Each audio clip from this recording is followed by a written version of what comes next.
आदाब दोस्तों, हिंदवॉइस में आपका स्वागत है। मैं हूं कराम। इजराइल में एक नई सरकार बनने जा रही है, जैसे मैंने आपको पिछले एपिसोड में जिक्र किया था।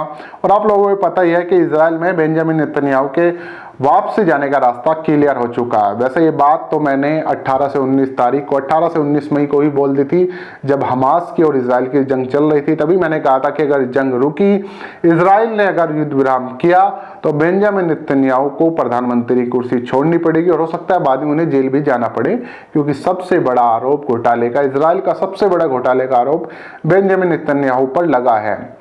3 मई को उनका ट्रायल भी था कोर्ट के अंदर, 3 और 4 मई को। उसके बाद 2 हफ्ते का टाइम उन्हें मिला था, क्योंकि हर 2 हफ्ते बाद उनका ट्रायल होता है। लेकिन बीच में ही अचानक अल-अक्सा मस्जिद पर अलविदा जुमे के दिन जंग शुरू हो जाती है। उसके बाद जो इजराइल पुलिस ने वहां पर हमला किया, उसके बाद हमास और इजराइल की जंग लगातार शुरू हो जाती है।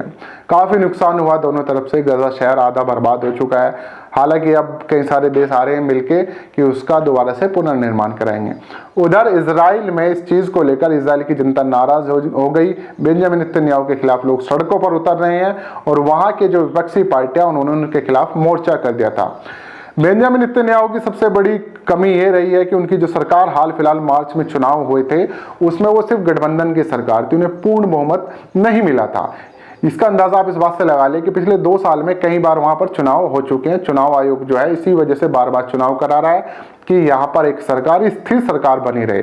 लेकिन मार्च में चुनाव होने के बावजूद भी एक स्थिर सरकार, पूर्ण बहुमत की सरकार नहीं बन सकी थी।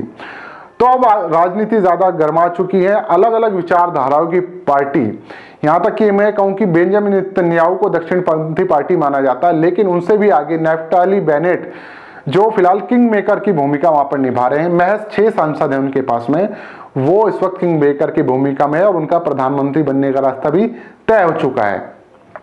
लेकिन इस सब के बावजूद एक शख्स जो अरब से आता है, अरब के लोगों के बीच से आया, जिसका नाम है मंसूर अहमद, उसकी ज्यादा चर्चा हो रही है, क्योंकि पहली बार कोई अरब पार्टी की तरफ से संसद में, इजराइल की संसद में पहुंचा है। क्योंकि इससे पहले इजराइल ने एक नियम बनाया हुआ था कि 3.25% वोट अगर किसी को मिलता है तो वो ही सांसद तक पहुंचेगा।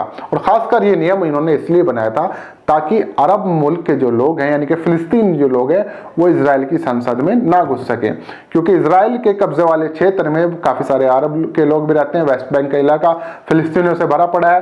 तमाम जगह अलग अलग ये सब लोग रहते ही हैं। तो इन्होंने फिर भी इस तरह के कानून बनाए थे कि ये लोग संसद तक ना पहुंच पाए और हमारे सामने खड़े ना हो पाए। उसके बावजूद मंसूर अहमद की पार्टी, जिसका नाम है यूनाइटेड अरब लिस्ट, यानी कि राम पार्टी, इसके ये प्रमुख हैं। छात्र जीवन से ही राजनीति में रहे, उम्र 47 साल है अभी। महज मास्टर डिग्री इन्होंने नहीं की है, मास्टर डिग्री भी एक कर रहे हैं। इनके बारे में मैं आपको बता दूं।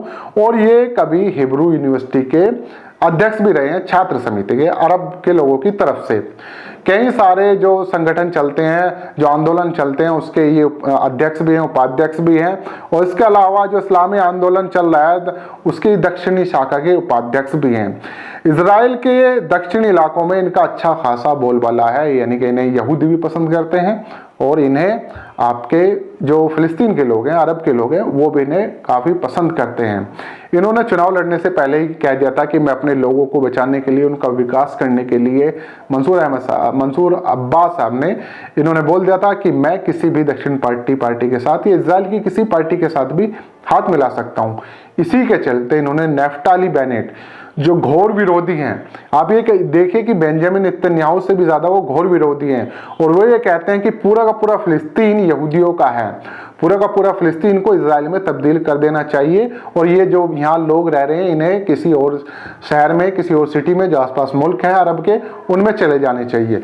लेकिन उसके बावजूद भी मंसूर अहमद साहब ने इनके साथ गठबंधन किया। और सिर्फ इन्होंने नहीं किया, और भी ऐसी पार्टी हैं जो लेफ्ट विंग से आती हैं, जो राइट विंग से आते हैं, जो अलग अलग विचारधाराओं से हैं। ये इस वक्त सारी पार्टियां मिलकर इजराइल में सरकार बनाने जा रही हैं। तो देखते हैं कि ये सरकार कितनी बनती है और कितनी दिनों तक चलती है, क्योंकि बेंजामिन नेतन्याहू कोई कसर नहीं छोड़ेंगे वापसी करने के लिए। आपको पता ही है, तरह तरह के पैंतरे आजमाने के लिए मशहूर है। पिछले 12 साल से प्रधानमंत्री लगातार बने हुए हैं इजराइल के, तो हर चीज को जानते हैं, हर सिस्टम को जानते हैं, किसका इस्तेमाल कैसे होना सब जानते हैं। अगर फायदे के लिए जंग करानी हो तो वो भी करा देते हैं। और फिलहाल आप देखिए, छोट मोट जगहों पर अभी भी फिलिस्तीनियों के साथ लगातार बर्बरता जारी है। उन्हें कहीं से भी मौका नहीं दिया जा रहा उभरने का। कहीं भी वो जरा सी भी आवाज उठाते हैं तुरंत आवाज दबाने का काम किया जाता है ताकि वो अपने लोगों की नजरों में हीरो बने रहे।